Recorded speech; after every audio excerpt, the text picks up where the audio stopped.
বিসমিল্লাহির রহমানির রহিম। আসসালামু আলাইকুম। কেমন আছেন আপনারা সবাই? আশা করছি ভালো আছেন ও সুস্থ আছেন। সহজ রান্নাবান্না ভিডিও থেকে আমি আরজু ইসলাম। আজকে আমি আপনাদেরকে যে রেসিপিটি করে দেখাবো সেটি হলো বেঁচে যাওয়া ভাত অথবা বেঁচে যাওয়া পোলাও দিয়ে কিভাবে চাইনিজ ফ্রাইড রাইস তৈরি করা যায়। তো চলুন কথা না বাড়িয়ে শুরু করা যাক। এখানে আমি 2 বাটি পোলাও নিয়েছি। এটা আমার বেঁচে যাওয়া পোলাও। সুপের যে ছোট বাটিগুলো থাকে সেই বাটির 2 বাটি পোলাও এখানে। পোলাও থেকে আমি এলাচি, দারচিনি, গরম মশলাগুলো তুলে ফেলে দিয়েছি। এখানে আমি সেই একই বাটি দিয়ে মেপে 2 বাটি ভাত নিয়েছি। এই ভাত ও পোলাও একসাথে করে আমি ফ্রাইড রাইস তৈরি করব। আপনারা চাইলে যে কোনো একটিও নিতে পারেন, ভাত অথবা পোলাও। এবার চুলায় একটি সরানো প্যান বসিয়ে দিলাম। এতে দিয়ে দিব 3 টেবিল চামচ রান্নার তেল। তেলটা গরম হয়ে আসলে এতে আমি দিয়ে দিব 2 টেবিল চামচ রসুন কুচি। রসুনটাকে একটু হালকা ভেজে নিব। তারপর এতে দিয়ে দিব 2 টেবিল চামচ পেঁয়াজ কুচি। পেঁয়াজটাকেও একটু ভেজে নিব। দিয়ে দিলাম 1 চা চামচ আদা বাটা। এটাকেও ভেজে নিতে হবে।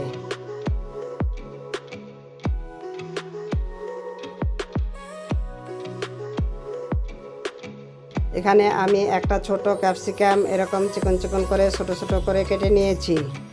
আর এখানে একটি বড় গাজরকে আমি কুচি করে কেটে নিয়েছি। 7-8টি কাঁচামরিচ মাঝখান থেকে ফেলে নিয়েছি। এই সবগুলোকে আমি তেলের মধ্যে দিয়ে দিব। দিয়ে নেড়ে চেড়ে ভেজে নিব।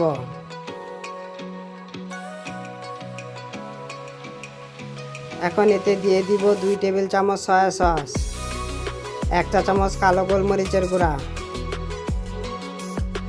1 চা চামচ টেস্টিং সল্ট, 3 টেবিল চামচ টমেটো সস, স্বাদ মতো লবণ, 1 টেবিল চামচ চিনি। এবারে সবগুলোকে নেড়েচেড়ে একটু মিশিয়ে ভেজে নিব। এ সময় চুলার জালটা থাকবে হাই হিটে। দিয়ে দিলাম ভাতগুলো। দিয়ে দিলাম পোলাওগুলো। এখন এগুলোকে নেড়েচেড়ে মিশিয়ে ভেজে নিব। চাইনিজ রান্নায় চুলার জাল হাই হিটেই রাখতে হবে। আপনারা চাইলে এখানে আরও আপনাদের পছন্দ মতো যে কোনো সবজি যোগ করতে পারেন। লাল ক্যাপসিকাম, হলুদ ক্যাপসিকাম বা মটরশুঁটি, পেঁয়াজ পাতা ইত্যাদি।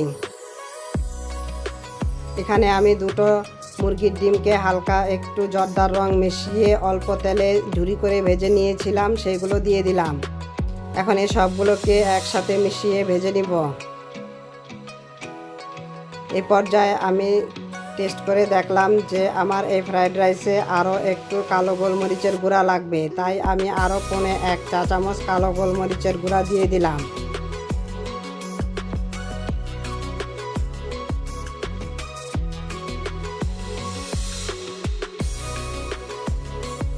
দিয়ে দিলাম 2 চা চামচের মতো সাদা সিরকা বা ভিনেগার। এখন ভালো করে মিশিয়ে নেড়েচেড়ে আর কিছুক্ষণ ভেজে নিলেই হয়ে যাবে ফ্রাইড রাইস। এই ফ্রাইড রাইস আমি চাইনিজ ভেজিটেবলের সাথে ও চাইনিজ চিকেন ফ্রাইয়ের সাথে সার্ভ করেছি। আপনারা আপনাদের পছন্দ মতো যে কোনো কারি দিয়েই এটাকে পরিবেশন করতে পারেন। দেখলেন তো কত সহজেই ঘরে থাকা ভাত বা পোলাও দিয়ে হয়ে যায় এই চাইনিজ ফ্রাইড রাইস। খেতেও কিন্তু খুবই ভালো লাগে। আপনারা বাসায় ট্রাই না করলে বুঝতেই পারবেন না। তো আমার রেসিপিটি যদি আপনাদের ভালো লেগে থাকে তাহলে আমার ভিডিওটিতে একটি লাইক দিয়ে দিবেন, শেয়ার করে দিবেন ও সাবস্ক্রাইব করে আমাকে সাপোর্ট করবেন। আল্লাহ হাফেজ।